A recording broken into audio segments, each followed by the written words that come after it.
Tony, first of all, thank you very much for having us back at the Soccer Sevens again. And when you mention the Soccer Sevens to people, like Aston Villa are kind of one of the first teams that spring to mind, aren't they? Well, they are, because when we started it in 1999, we had two professional sides. That was Blackburn and Celtic. Then the next team to come along was Aston Villa.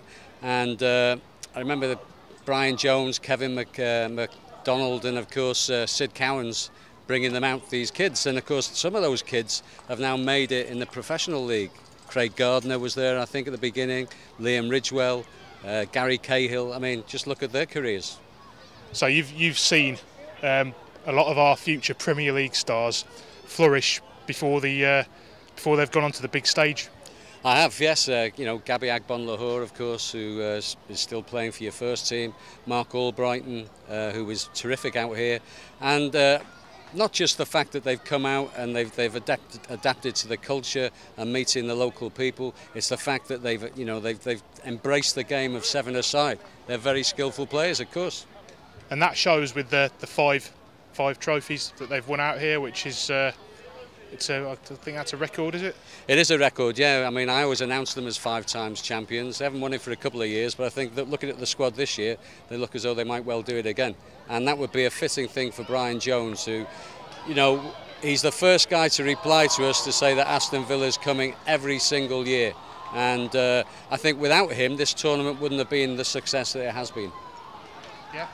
And to further the Villa connection, you've had Ron Atkinson out here this year as well. Yep, Ron's our guest speaker. He did a speech at the Sportsman's Dinner. We had 600 people, 600 guests, and of course he had a fantastic career. He was your manager, of course, at one time, and just a humble, nice guy. We were absolutely, we just loved his stories.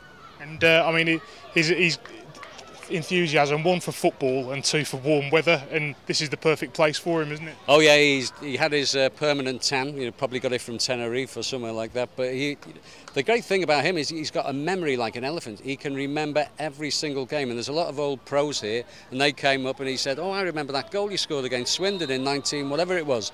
He's just a football man. As you mentioned, Bryan Jones, our academy manager, he bows out in August, so this is his last tournament, and he's going to be missed in these parts, isn't he? Oh, he'll be very missed. I mean, he has been, as I said before, he has been instrumental in the success of the tournament by bringing not just a Villa side, but good Villa sides, identifying players who are going to make it, bringing them out here, you know, attacking space as they've all done. He's just been a great guy, and he's such an honest and great individual. I mean, that academy's been very lucky to have him.